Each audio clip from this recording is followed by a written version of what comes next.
Hello there. In episode 164 of the Mind Over Finger podcast, I talk about joyful practice. And joyful practice, infusing joy in your work, is one of the absolute best way to be more efficient.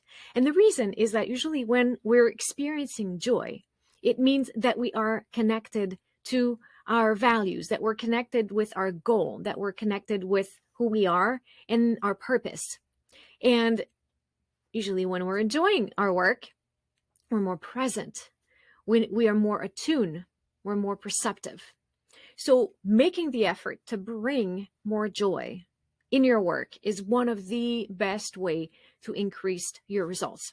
So in the episode, I invited you to join me in a joyful practice challenge.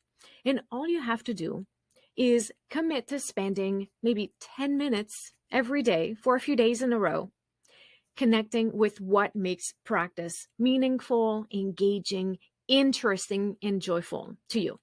Here are some of the prompts that I included in the episodes, but you can absolutely use any prompt, any approach that you want. This is all about what is interesting for you. So you can listen to the episode here on YouTube or anywhere you listen to podcasts. You can also go to mindoverfinger.com/resources to download the workbook that comes with the episode so you can look at the prompts and write some notes as you go along. So here are some of those prompts. And I say some of those prompts, but I'll probably give them all to you.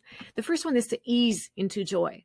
So can you take the instrument out, sit at the keyboard, start singing, but go about it in a spirit of freedom, to really treat yourself and play anything that you feel like it. So we are easing into joy. We're opening some space for ourselves. Then we're nurturing a childlike curiosity. So as you play, pay attention to things with this childlike curiosity. What are you hearing? What are you experiencing? What are you noticing? Prompt number 3 is to bring back the breath. To pay attention to your breath as you play. As you pay attention to your breath, how do you feel? What are you thinking? Number 4, to pick one teeny tiny thing. So you just start playing and then you settle on one tiny little thing that you want to investigate deeply. What can you notice about it? What do you hear? What do you perceive?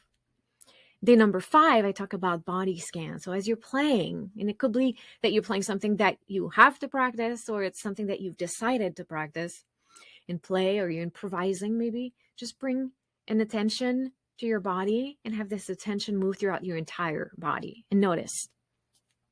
For day 6, I was proposing to pay attention to what you're looking at, the power of the gaze. What are your eyes receiving in terms of messages?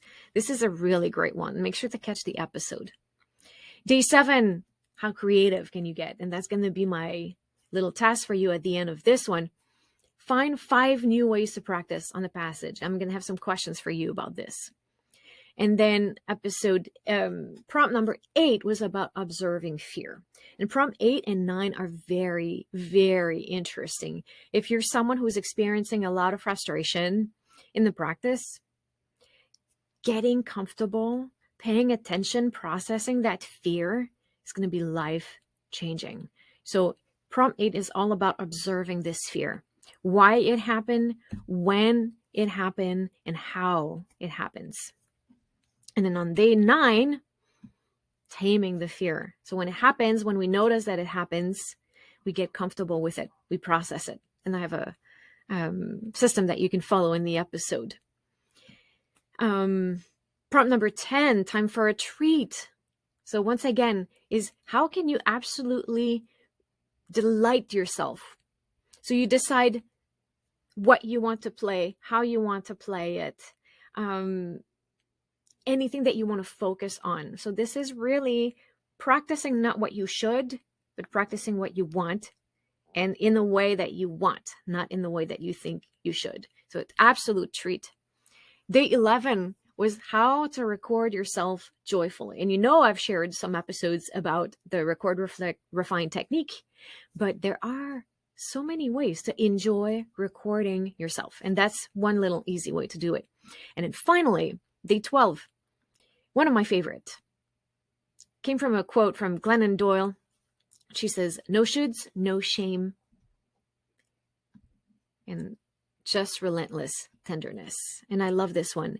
And this one brings us back to day one when we just let ourselves improvise. And it's how can we, as we play, take in all of these other things that we've tried and we remove all of these shoulds, all of the shame that we have, and we play trying to channel this feeling of just tenderness, self-acceptance for ourselves, self-compassion, self-respect. How can we bring all of this together? So take 10 minutes over the next few days, over the next few practice sessions to explore what joy in practice looks like for you. And I promise you, this will powerfully impact the results that you get. And as I said, I was going to have that little assignment. So here's my challenge. Try today to practice a passage in 5 absolute different ways than you ever had before. And here are some of the questions you can ask yourself to help with this. What approach have I never tried with this passage? So something completely new you've never tried. What is the most out of this world creative way I can go about it? So what if you take the rhythm of your favorite pop song and applied it to this passage that you're practicing? Or can you play it while walking around, while singing, while, I don't know, what is the most out of this world way that you could go about it? What can you come up with? Can you take the notes from the passage and create a little improvisation? How about the rhythm? How about the rhythm with different notes? Or the notes with different rhythm? Like, I don't know. What is the out of this world way that you could go about it? And then what would make it insanely fun for you? Insanely fun. And that could be absolutely simple. Could be playing through it while breathing, playing through it super slow, playing through it super fast, playing through it in the blues, bluegrass, jazz style.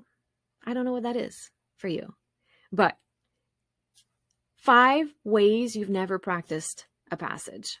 And then here in the comments, please share with us what you've tried, what worked for you, so that we can be inspired as well. Have a great week, everyone.